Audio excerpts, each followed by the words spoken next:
तो कल हम लोगों ने हिंदी कंपलसरी में आपकी जो 2 किताबें हैं, कविताओं की और कहानियों की, उसमें से आप लोगों की जो कविताओं की किताब है काव्य सरिता, आप लोगों के सेमेस्टर फर्स्ट के एग्ज़ाम के लिए, वो हम लोगों ने पूरी कर ली थी। तो कविताओं का जो काम था मेरी तरफ से मैंने पूरा किया है। उसमें अब यही देखना होगा कि उसमें अगर कुछ और नोट्स आप लोगों के साथ शेयर हो सकेंगे तो मैं आप लोगों के साथ और उसके नोट्स शेयर कर लूँगा, ताकि वो नोट्स आपको मिल जाएं और ज़्यादा बेहतर तरीके से आप अपने एग्ज़ाम की तैयारी कर सकें।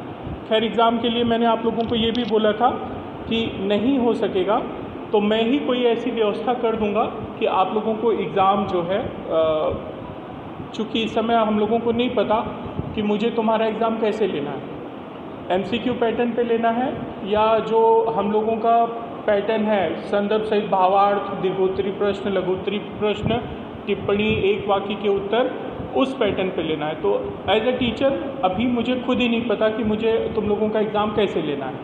ये सब डिपेंड करेगा कि सिचुएशन क्या है, कोरोना की सिचुएशन क्या है। अगर सिचुएशन अच्छी रही तो जैसे रेगुलर एग्ज़ाम होते थे वैसे होंगे, और सिचुएशन अगर इसी तरह की रही तो ज़्यादा चांसेस हैं कि ऑनलाइन एग्ज़ाम हो। अभी TY का जो एग्ज़ाम हो रहा है, TY का एग्ज़ाम भी ऑनलाइन पैटर्न में हो रहा है। अभी जो उनके AT-KT के इस समय आजकल में पेपर चल रहे हैं, तो अगर ऑनलाइन रहेगा तो आप लोगों को ज़्यादा चिंता नहीं है, क्योंकि तुम लोग MCQ के मास्टर हो गए हो, है ना, तुम लोगों को पता है उसमें क्या होता है। लेकिन अगर ऑफलाइन होगा तो आप लोगों को नोट्स की ज़रूरत पड़ेगी, कंटेंट की ज़रूरत पड़ेगी, लेक्चर्स की ज़रूरत पड़ेगी। तो हम लोग तैयारी उसी हिसाब से रखेंगे, क्योंकि अगर तुम उस हिसाब से तैयारी रखोगे तो MCQ एग्ज़ाम आसानी से हो जाएगा, लेकिन अगर MCQ के हिसाब से तैयारी करोगे तो वो एग्ज़ाम नहीं दे पाओगे। इसीलिए मैं बार बार इंसिस्ट कर रहा हूँ कि जो टेक्स्ट है आपका, आप टेक्स्ट एक बार ज़रूर पढ़ें। कहानी की चर्चा मैं यहाँ पे कर दूँगा, कविता की चर्चा कर दूँगा, आपको पढ़ा भी दूँगा, लेकिन अगर वो चीज़ आप लोग खुद नहीं पढ़े रहोगे, ओरिजिनल टेक्स्ट नहीं पढ़े रहोगे, तब तक आपको कुछ भी समझ में आने वाला नहीं। जैसे कल हम लोगों ने आप लोगों की जो दूसरी किताब है कहानियों की, कौन सी किताब है, क्या नाम है किताब का? कथा दर्पण। तो कथा दर्पण की हम लोगों ने कहानियाँ शुरू की और उसमें से व्रतभंग कहानी जो है जयशंकर प्रसाद की, वो कल हम लोगों ने पूरी की थी। आज जो अगली कहानी है आपकी, वो है सुदर्शन की प्रलय की रात, प्रलय की रात्रि। सुदर्शन के बारे में पृष्ठ संख्या 32 पर सुदर्शन लेखक के रूप में, उनके व्यक्तित्व के रूप में, उनके कृतित्व के बारे में आपको जानकारी दी गई है। आप देखें पृष्ठ संख्या 32। सुदर्शन का जन्म 1895 और मृत्यु 1967 में हुई। प्रेमचंद परंपरा के कहानीकार हैं आप, मतलब जिस तरह से प्रेमचंद लिखते थे उसी तरह से सुदर्शन लिखते थे। तो प्रेमचंद की परंपरा का कहानीकार होने का क्या मतलब है? प्रेमचंद की परंपरा का कहानीकार होने का मतलब है कि उनके कहानियों के जो विषय रहते हैं वो समाज में एक सुधार लाने के लिए, एक परिवर्तन लाने के लिए लिखे जाते हैं। दूसरी विशेषता क्या होगी कि वो समस्या मूलक होगी, मतलब किसी न किसी एक समस्या को केंद्र में रखकर उन्होंने वो कहानी लिखी होगी। तो प्रेमचंद की परंपरा से ये 2 चीज़ें स्पष्ट हो जाती हैं। आगे वो कहते हैं इनका दृष्टिकोण सुधारवादी है। तो सीधी सी बात है, जैसे मैंने कहा कि अगर वो प्रेमचंद की परंपरा के हैं तो उनका दृष्टिकोण कैसा होगा? सुधारवादी। वो समाज में किसी न किसी तरह से सुधार की अपेक्षा करके लिखते हैं। मुंशी प्रेमचंद्र और उपेंद्रनाथ अश्क की तरह सुदर्शन हिंदी और उर्दू दोनों में लिखते रहे। इनकी गणना प्रेमचंद संस्थान के लेखकों में विशंभरनाथ कौशिक, राजा राधिका रमन प्रसाद सिंह, भगवती प्रसाद वाजपेयी आदि के साथ की जाती है।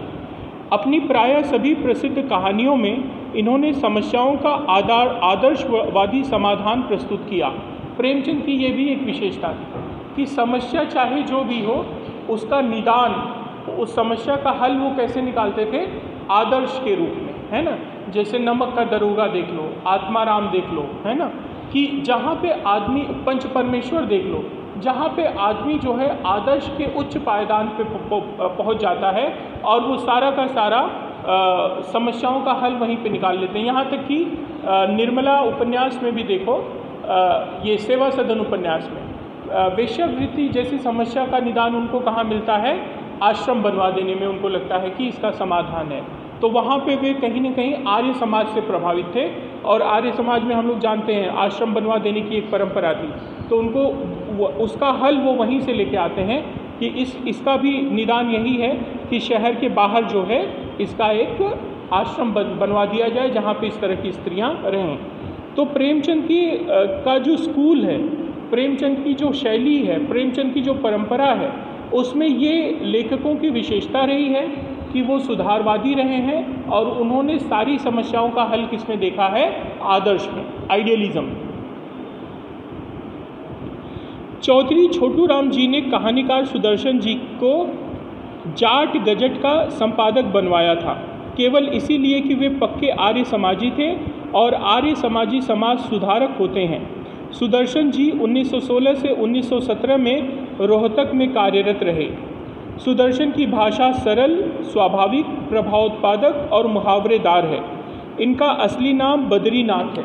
इनका असली नाम क्या है? बद्रीनाथ। एक वाक्य के क्वेश्चन के लिए पूछा जा सकता है कि सुदर्शन जी का असली नाम क्या था, तो आप लिख सकते हैं कि सुदर्शन का असली नाम बद्रीनाथ था। इनका जन्म सियालकोट में 1895 में हुआ। प्रेमचंद के समान वह भी उर्दू से हिंदी में आए थे, मतलब पहले उर्दू में लिखते थे, फिर उन्होंने हिंदी में लिखना शुरू किया। लाहौर की उर्दू पत्रिका हजार दास्तां में उनकी अनेकों कहानियाँ छपी। उनकी पुस्तकें मुंबई के हिंदी ग्रंथ रत्नाकर कार्यालय द्वारा भी प्रकाशित हुई। उन्हें गद्य और पद्य दोनों में ही महारत थी। हार की जीत पंडित जी की पहली कहानी और 1920 में सरस्वती में प्रकाशित हुई थी।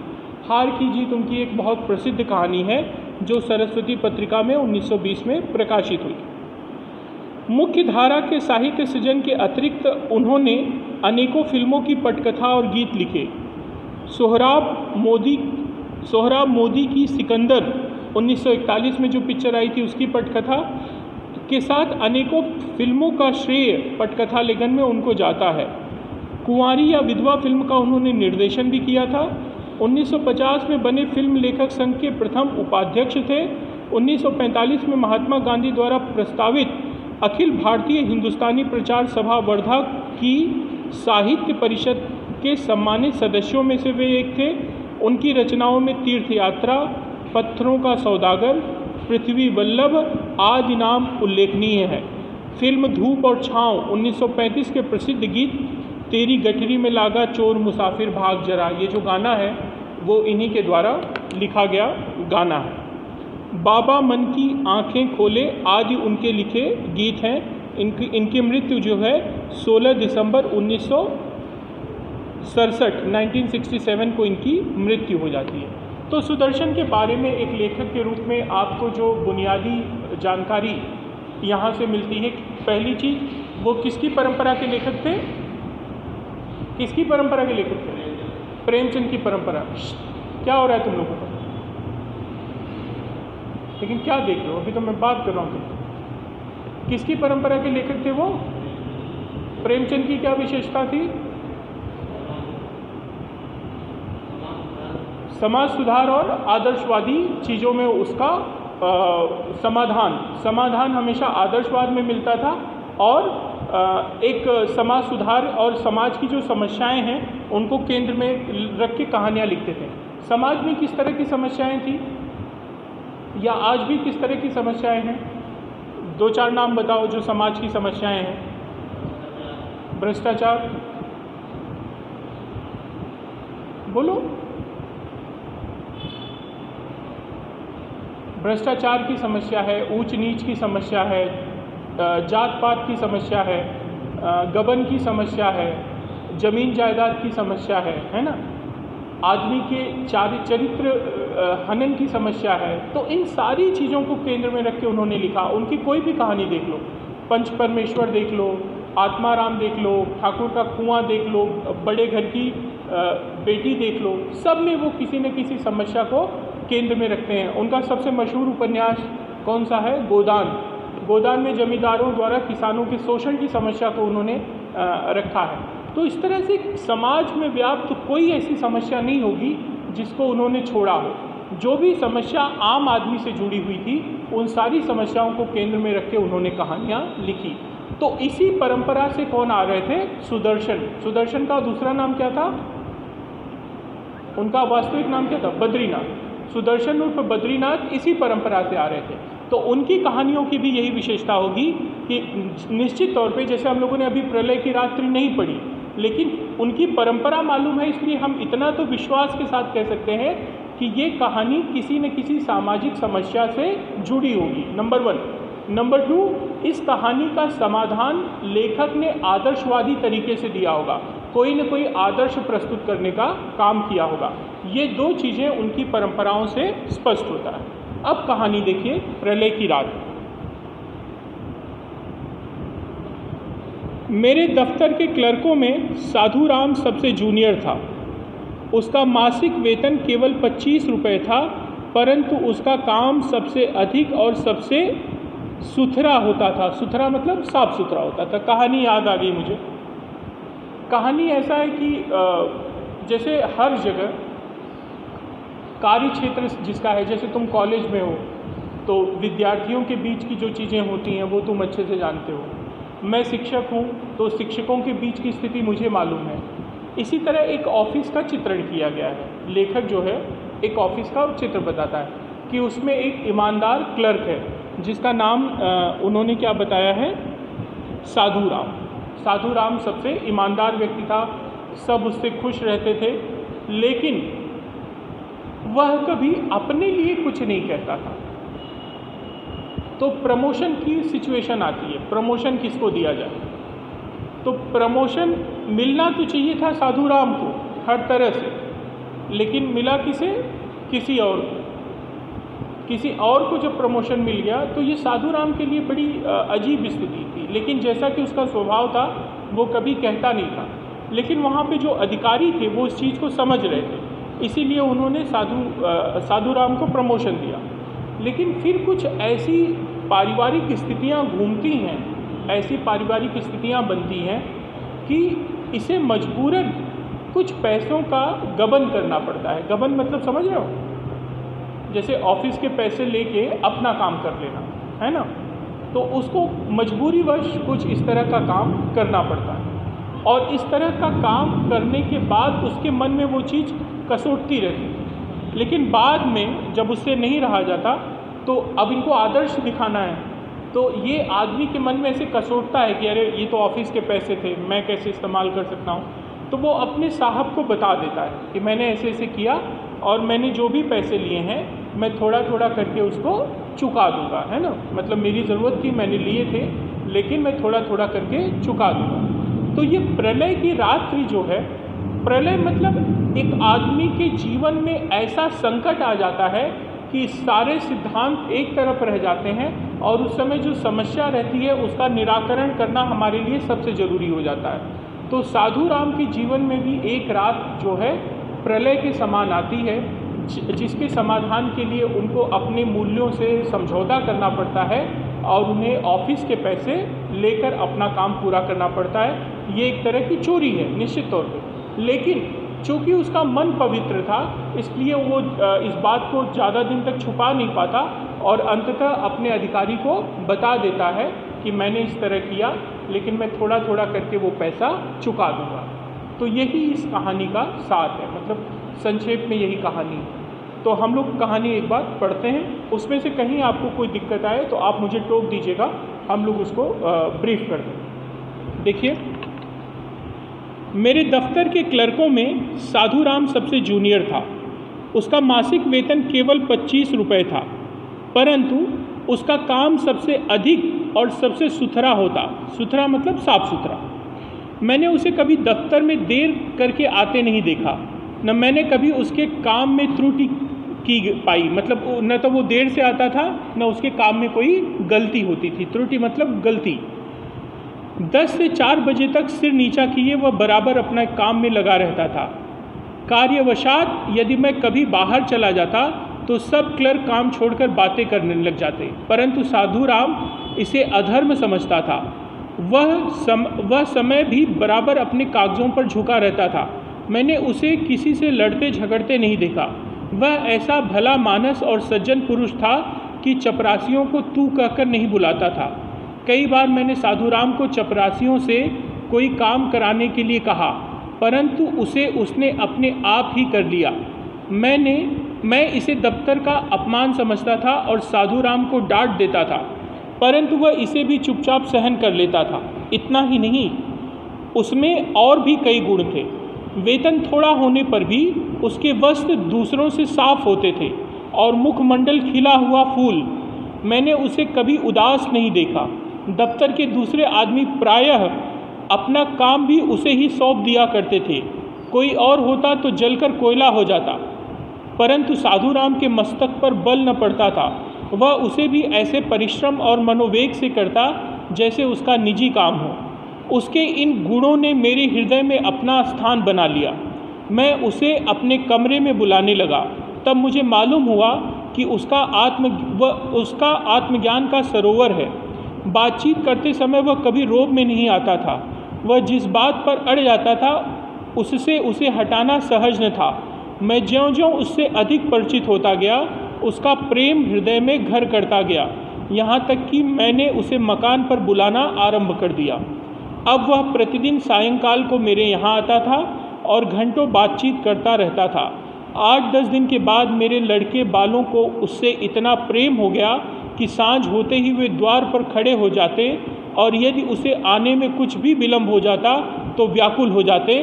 परंतु साधुराम आत्मसम्मान को हाथ में नहीं जाने देता था। मेरी सम्मति में वह किसी दफ्तर का इंचार्ज होने के योग्य था, परंतु प्रारब्ध ने उसे कहाँ फेंक रखा था, सोना पीतल की खान में पड़ा था। ये कौन कह रहा है? उसका जो अफसर है, किसका? साधुराम का। तो वो अभी तक एक तरह से आपके सामने साधुराम की एक इमेज का कैनोनाइजेशन कर रहा है, मतलब उसकी छवि, उसका चित्र आपके सामने उपस्थित कर रहा है कि वो कैसा व्यक्ति है।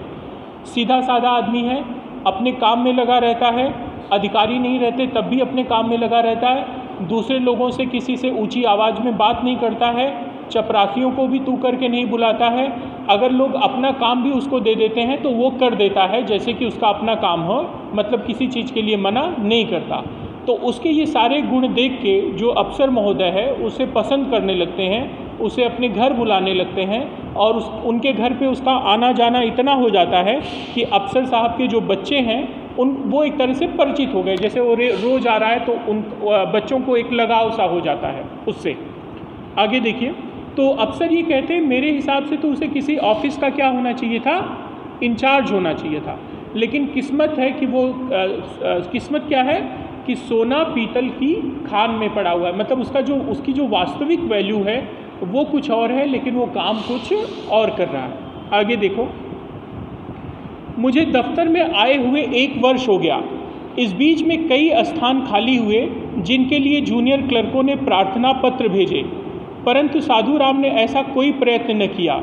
मैं जानता था कि साधुराम उनके लिए सब प्रकार से उपयुक्त है और चाहता था कि अवसर मिले तो उसे किसी उच्च पद पर नियत कर दूं, मगर वह इतना सीधा साधा और संतोषी था कि उसने एक बार भी मुझसे नहीं कहा कि मेरा ध्यान रखना। मैंने इसे अभिमान समझा और तरक्की का हर एक अवसर दूसरों को देता गया।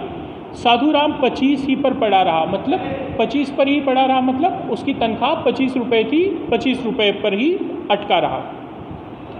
वह मेरे पास प्रतिदिन आता था, मुझसे घंटों बातचीत करता था, मगर इस विषय में उसने एक बार भी कहने की आवश्यकता नहीं समझी। यहाँ तक कि उसके अभिमानी होने के बारे में मेरी सम्मति बदल गई और मैंने निश्चय कर लिया कि अब की बार साधुराम का ध्यान रखूँगा, मतलब बिना उसके बोले ही जैसे ही प्रमोशन का कोई अवसर मेरे हाथ में आएगा मैं साधुराम का प्रमोशन कर दूँगा। सौभाग्य से मुझे अधिक प्रतीक्षा न करनी पड़ी। रिकॉर्ड ब्रांच का एक क्लर्क 6 मास के अवकाश पर जा रहा था। उसका वेतन 50 रुपये था। दफ्तर के कई क्लर्कों ने अर्जियां दी और अपने अपने स्वत्वों पर जोर दिया, पर साधुराम इस बार भी चुप रहा, जैसे इस घटना का ज्ञान ही न था। वह उसी तरह शांत था, परंतु मुझे शांति न थी। संध्या का समय था। वह नियमानुसार मेरे घर आया। मैंने छूटते ही कहा, साधु राम तुमने कुछ सुना? साधु राम ने बैठते हुए पूछा, क्या? गुलाब नबी 6 मास के अवकाश पे जा रहा है। साधु राम का मुखमंडल तमतमा उठा, जैसे किसी ने गाली दे दी हो। तथापि संभल कर बोला, जी हाँ सुना है। उसके लिए बहुत से क्लर्कों ने प्रार्थना पत्र भेजे हैं जी, परंतु तुमने कोई प्रयत्न नहीं किया। यह तुम्हारा अधिकार है। साधु राम ने बेपरवाही से उत्तर दिया, मुझे इसकी कोई आवश्यकता नहीं है। वो बोलता है कि मुझे इस प्रमोशन की कोई आवश्यकता नहीं है, जबकि अगर ये प्रमोशन मिल जाए तो उसकी सैलरी डबल हो जाएगी। अभी 25 रुपये पा रहा है और यहाँ पे कितने रुपए हैं? 50 रुपये। सैलरी डबल हो जाएगी, लेकिन वो बोलता है मुझे इसकी कोई आवश्यकता नहीं है। मैंने आश्चर्य से पूछा, क्या कहते हो? तुम्हें कोई आवश्यकता नहीं? रत्ती भर भी नहीं? तो उन्नति के समय अवसर हाथ से खो दोगे? यह आपका काम है। गवर्नमेंट ने यह उत्तरदायित्वपूर्ण अधिकार आपको दिया है। अब यह निर्णय करना आपका काम है, और काम ही नहीं प्रयुक्त कर्तव्य है कि वेतन वृद्धि का जो अवसर आए उसे वही आदमी लाभ उठाए जो वास्तव में इसका अधिकारी हो। यदि आप अपने इस कर्तव्य का ध्यान नहीं रखते तो परमात्मा के दरबार में आप अपराधी होंगे। मुझे प्रार्थना पत्र देने की क्या आवश्यकता? क्या मेरे काम आपके सामने नहीं है? वो कहता है कि मैं क्यों एप्लीकेशन दूँ? आप अधिकारी हैं, आप देख रहे हैं सब कैसा काम करते हैं। ये आपका राइट है। अगर आपको लगता है कि मेरा प्रमोशन होना चाहिए तो आप दे दीजिए प्रमोशन। आप मेरे एप्लीकेशन का वेट क्यों कर रहे हैं? और अगर आप जो एलिजिबल है, जो वास्तव में एलिजिबल है, उसको अगर आप नहीं प्रमोशन देते तो आप ये क्या कर रहे हैं? अनैतिक काम कर रहे हैं। परमात्मा के दरबार में आप गलत आचरण कर रहे हैं।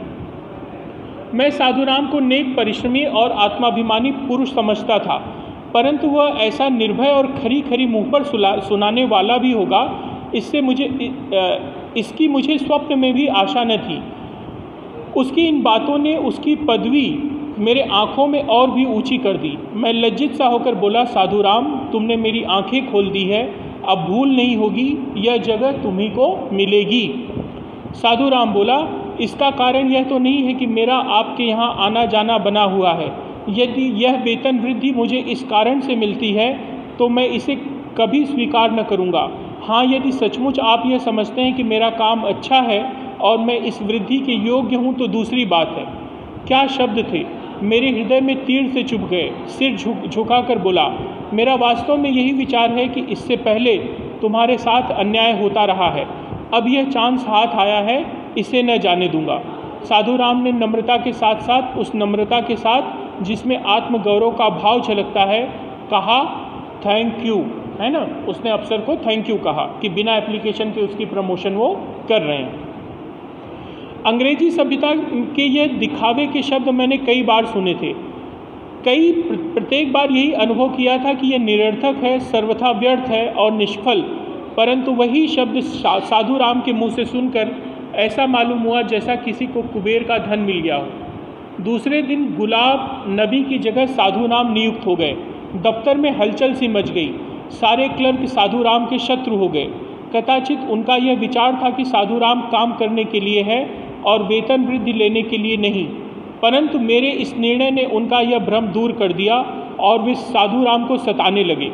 कोई कहता इसे जरा सोच समझ कर बात करना, सुपरिटेंडेंट की मूंछ का बाल है। सुपरिटेंडेंट की मूंछ का बाल मतलब उसका लगा हुआ, उसका जैसे अपन बोलते हैं ना, उसका खास आदमी है, तो इसको प्रमोशन इसलिए मिली है क्योंकि ये सुपरिटेंडेंट की मूंछ का बाल है। कोई कहता वेतन वृद्धि का मूल मंत्र चापलूसी है, यह साधु राम ने सीख लिया है। कोई कहता हाकिस के बच्चों को मिठाई खिलाई जावे तो हाकिम दयालु हो जाता है। कोई कहता हम तो इसे धर्मात्मा समझते थे, परंतु ये पता न था कि इस किरण के पीछे ऐसा अंधकार भी हो सकता है। कोई कहता मनुष्य की प्रकृति को समझना सहज नहीं, यह बात साधु राम ने सिखा दी। परंतु साधु राम पर इस आंधी का जरा भी असर न पड़ा। वह जिस तरह पहले प्रफुल्ल बदन रहता था उसी प्रकार अब भी खिला रहता। न उसे पदवृद्धि ने अभिमानी बनाया, न क्लर्कों के विरोध ने दुखी किया। मेरी आंखों में उसकी प्रतिष्ठा और बढ़ गई। ख्याल आया कैसा पवित्र जीवन है जो सदा एक रस रहता है, शत्रुता का जिस पर कोई प्रभाव नहीं, पक्षपात से रहित, सदैव सब अवस्थाओं में प्रफुल्ल बदन, जिसके मस्तक पर कभी बल नहीं आता और जो आत्म संयम में हमेशा अचल और अटल है, जैसे समुद्र में चट्टान। जैसे किसी समुद्र में चट्टान हो, लहरें बार बार आकर उस पर प्रहार करती हैं लेकिन उसको कोई फ़र्क नहीं पड़ता, वो अपनी जगह अडिग रहता है।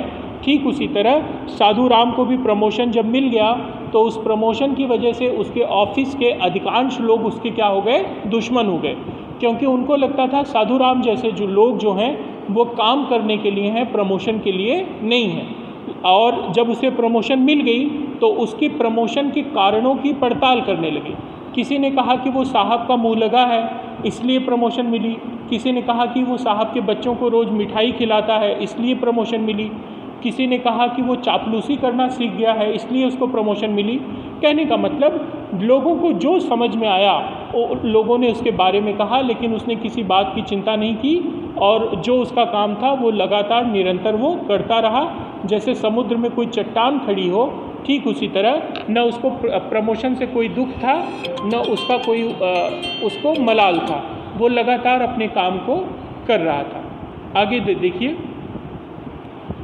परंतु यह वृत्ति साधुराम को रास न आई। उसकी स्त्री बीमार रहने लगी, उसकी जो पत्नी थी बीमार रहने लगी। साधुराम में जहाँ और गुण थे वहाँ उसमें यह गुण भी था कि वह अपनी स्त्री पर प्राण देता था। वह सब कुछ सह सकता था, परंतु स्त्री की आंख में आंसू देखकर उसके हृदय में हलचल मच जाती, वह अधीर हो जाता। कई मास तक चिकित्सा होती रही मगर रोग दूर न हुआ। साधुराम घबरा गया।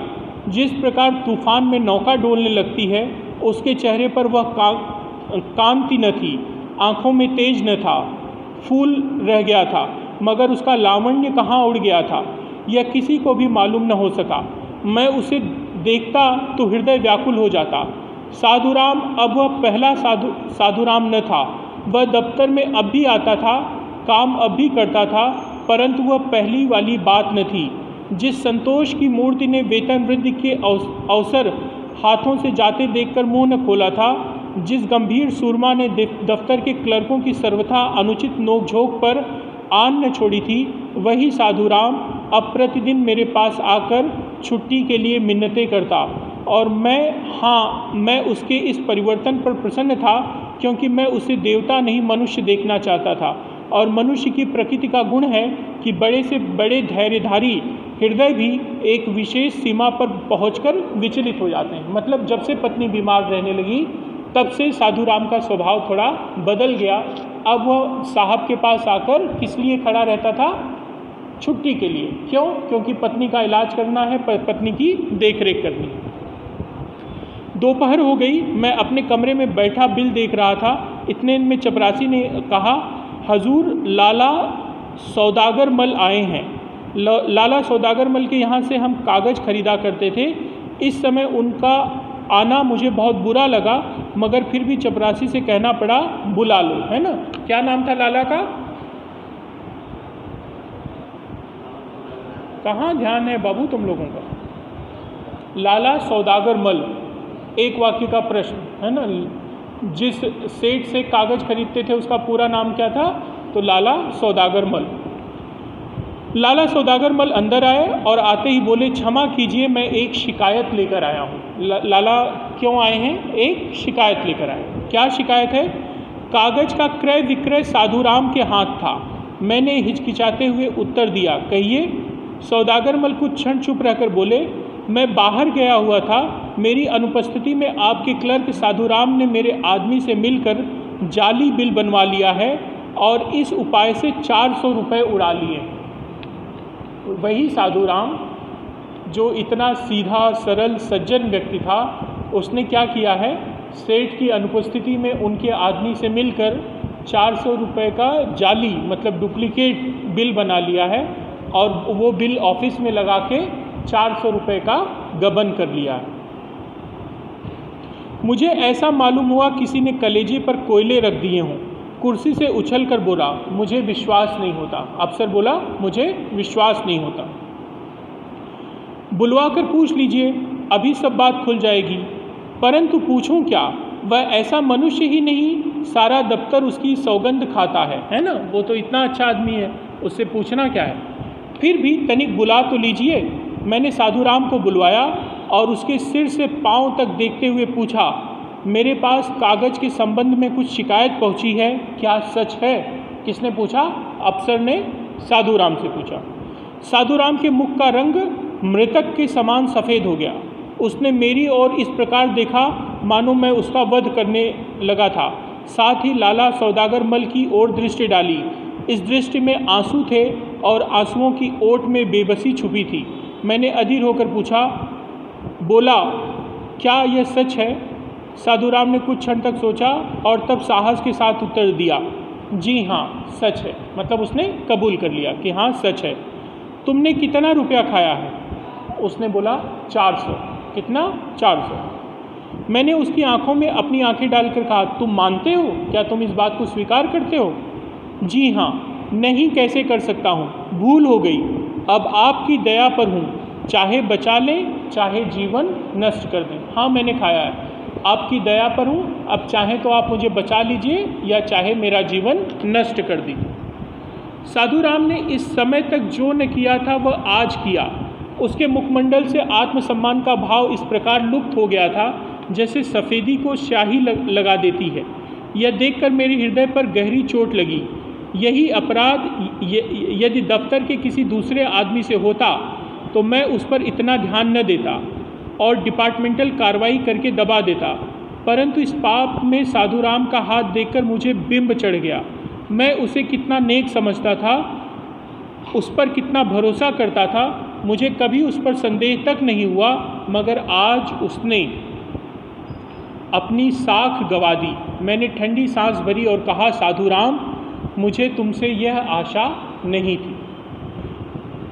पापी का सिर ऊंचा नहीं उठता। साधु राम ने भूमि की ओर देखते हुए उत्तर दिया, साहब अब तो हो गया, इस बार क्षमा कर दीजिए, फिर आजीवन कोई अपराध न होगा। सच कहता हूँ यह मेरा पहला पाप है और यदि आप दया कर दें तो यह अंतिम हो जाएगा। मैंने पहली बार कोई गलती की है और आप मुझ पे दया कर देंगे तो ये फर्स्ट एंड लास्ट, इसके बाद मैं कभी कोई गलती नहीं करूँगा। मैं क्रोध से पागल हो रहा था। झल्ला कर बोला, मैं तुम दोनों को पुलिस के हवाले कर दूंगा। साधु राम के पांव से पृथ्वी खिसकती हुई प्रतीत हुई। शरीर कांपने लगा। किसी दूसरे समय में यह दृश्य मेरे क्रोध पर जल का काम कर जाता, मगर इस समय वही दृश्य तेल बन गया। मैंने कड़क कर कहा, यह नहीं हो सकता और यह नहीं होगा। सौदागर मल उठकर चले गए। मेरे क्रोध की मात्रा और बढ़ गई। मैंने फ़ोन का रिसीवर हाथ में लिया और पुलिस लाइन का नंबर मांगा। साधु राम की आंखों में आंसू आ गए। रोते रोते बोला, जनाब मेरी स्त्री बीमार थी। क्या बोला? साहब मेरी स्त्री बीमार थी।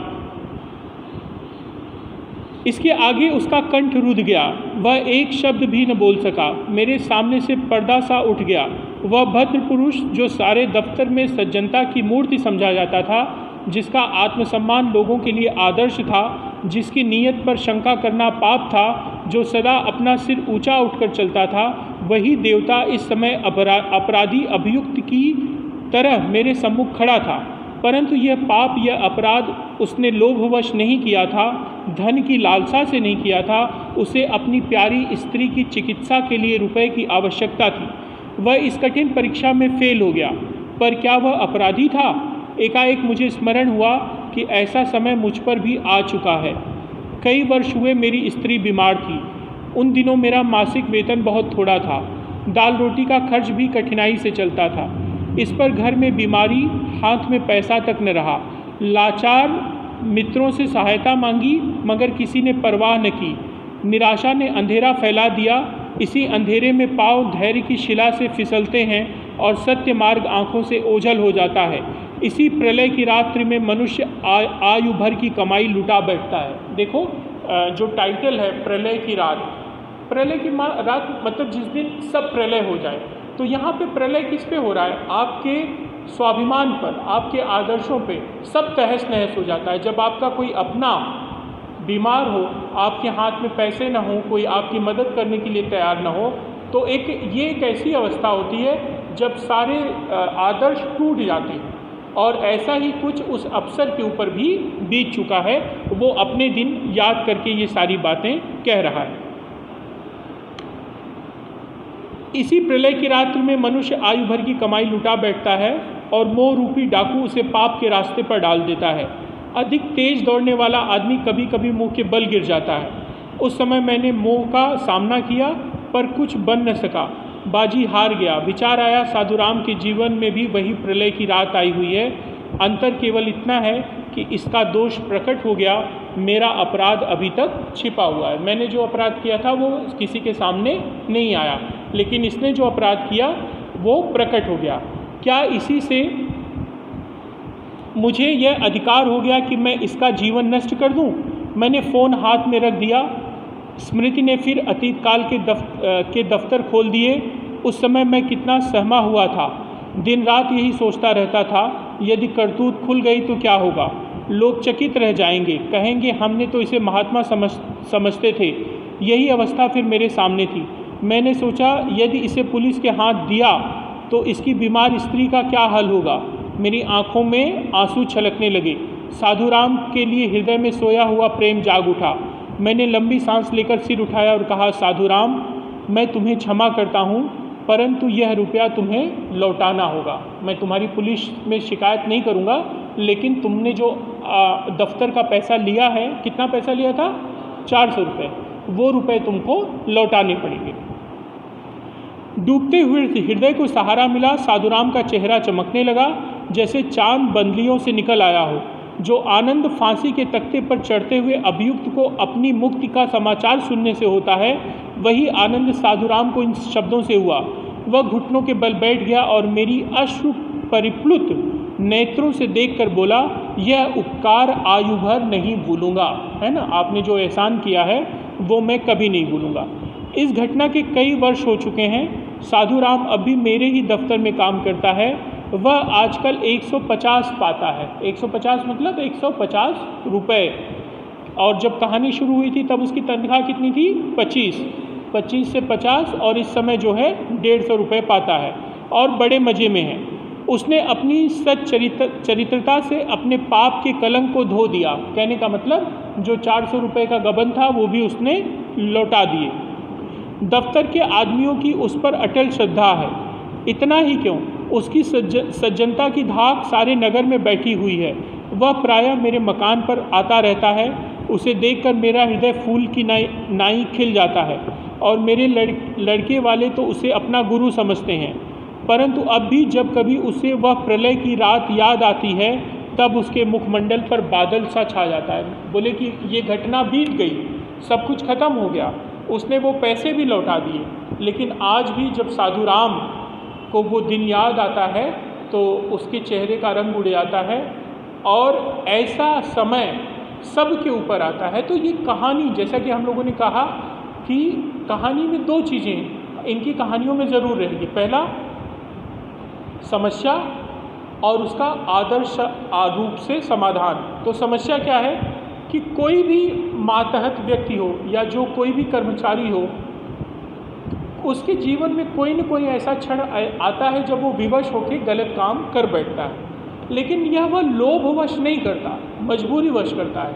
और अगर उसे सुधरने का अवसर दिया जाए तो निश्चित तौर पे जब समस्या का निदान हो गया तो वो उसे अपनी आदत नहीं बनाएगा, वो सुधर जाएगा जिस तरह से साधुराम सुधर गया।